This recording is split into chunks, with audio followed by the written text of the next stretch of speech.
You are now watching The Beach. Many have wanted to hear my thoughts on Mario Strikers Battle League. The reason I haven't made a video specifically covering the game is because I wanted to see more of the game. We only got one trailer in the February Direct, and my thoughts on it were that I was cautiously optimistic.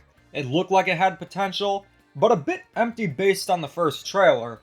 Sometimes trailers aren't exactly the most impressive. I remember when Super Mario 3D World was revealed at E3 2013, and it looked like the most generic Mario game ever. But with that second trailer, it looked incredible. So I did keep a little bit of hope, and the second trailer came out today. And oh boy, things aren't looking too good. Before getting into the potential issues, there definitely were some positives. The artwork for the characters is great, and I'm really happy that it's actually incorporated in the game, mainly because it's on an HD system now, allowing the developers to do more things with the presentation. The last Mario Strikers was on the Wii, which was a standard definition system, so it's cool seeing the artwork actually in the game, and the artwork looks great. Really happy to see that. I also think the gameplay at its core looks pretty promising.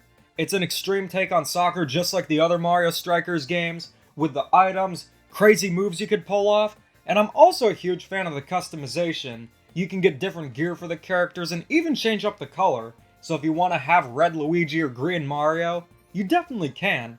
Just please, do not make pink gold Waluigi. We don't need that.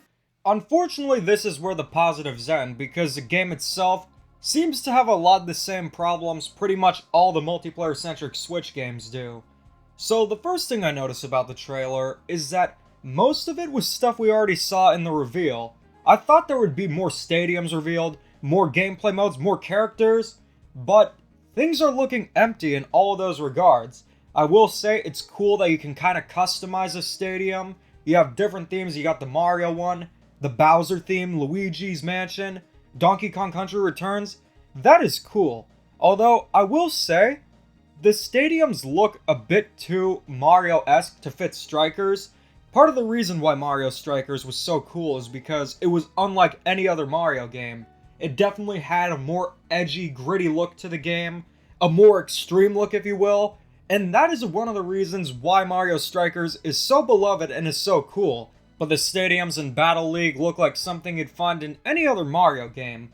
Looking at the stadiums actually didn't remind me much of Strikers, but more Mario and Sonic at the Olympic Games. I was recently playing Tokyo 2020, and that had a soccer game, and it looks very similar in design.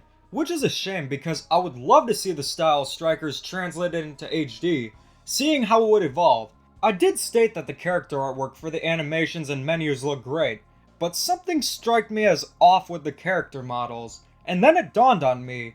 They looked very similar to how Luigi's Mansion 3 looked when it was first revealed in 2018. The reason why I bring this up is because my fear about the game launching unfinished is seemingly becoming a reality. One of the notable things about the trailer is that the game only appears to have 10 characters at launch. Many have brought up that Daisy is nowhere to be found, and although she could be unlockable, Nintendo has artwork of the 10 characters highlighted.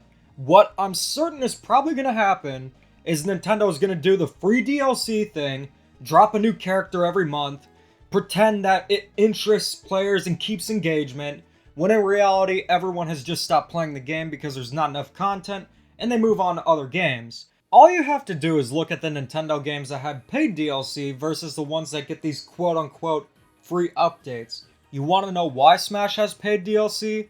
It's because the game launched complete and the DLC is truly additional content, whereas something like Golf and Switch Sports, Nintendo knows that they're releasing the game unfinished, but they don't want to look bad, so they disguise these patches as free updates or free DLC, and for the most part, they get away with it. Essentially what it is, it's an IOU. The good news is that more people are catching on to this issue. I did a poll asking how many of you got Switch Sports, and 81% of the poll said they didn't get the game. With Mario Strikers, I think if Nintendo launches the game unfinished, that is going to be the final straw for many Nintendo fans.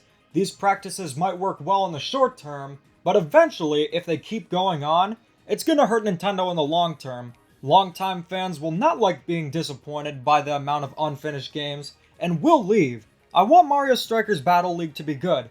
I'd love to be proven wrong, but from what I'm seeing, unfortunately it looks like it's going to follow the same footsteps as a lot of Nintendo's other multiplayer Switch games. So what do you guys think? Are you excited for Mario Strikers Battle League? Or are you more concerned like I am? Let me know in the comments and keep calm and dada on.